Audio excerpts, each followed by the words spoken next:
have a look at this. This is actually a funny video. It's again for that guy who says that, oh, it's the Pakistani Muslims that are a problem. So, you know, because I don't take interest in what's happening in India as much, or what Indian Muslims are doing, it doesn't mean Indian Muslims, you know, they're not at their fair share of stupidity in this whole saga. So have a look at this video. It's very interesting and funny as well.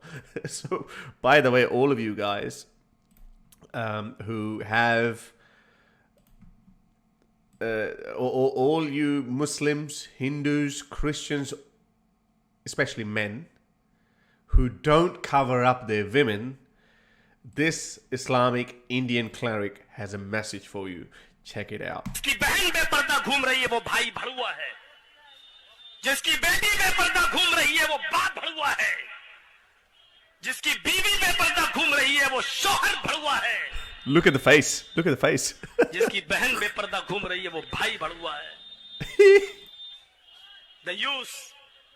अब योगी जी हमसे उत्तर प्रदेश में पूछे कि दयूस किसको कहते हैं तो बताना पड़ेगा ना, भड़ुआ. So all you guys, dayus, I didn't know what it meant. Apparently it's a Persian word which means pimp.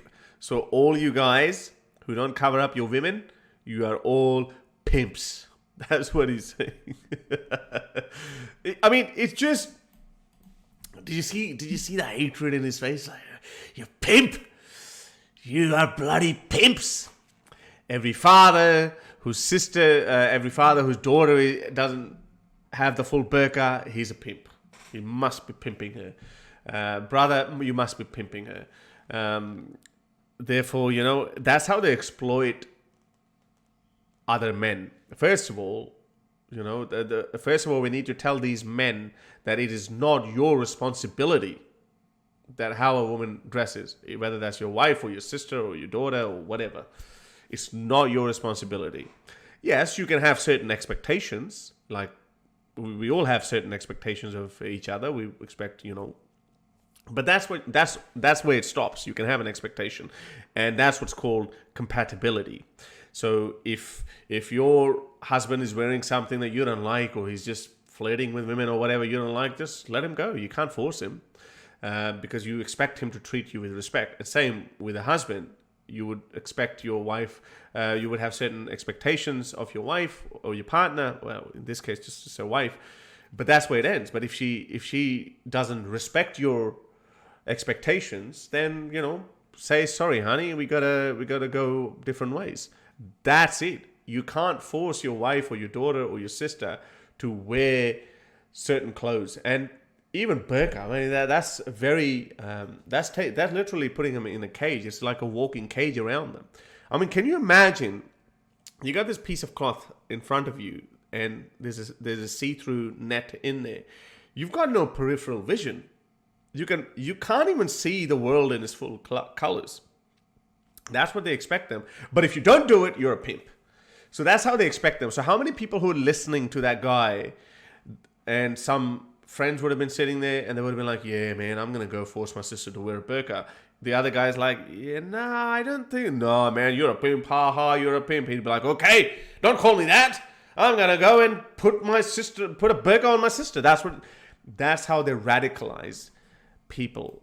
And unfortunately, all of these guys who are chanting, these Islamist slogans, they were radicalized by these kind of clerics. One by one, they were radicalized. And now the worldview is so warped that they just, they can't see any other way. They can't even see any way out. They just can't. They believe in this. They believe that beheading someone over honor, beheading someone who insults their prophet, it's a fair game. They believe in that.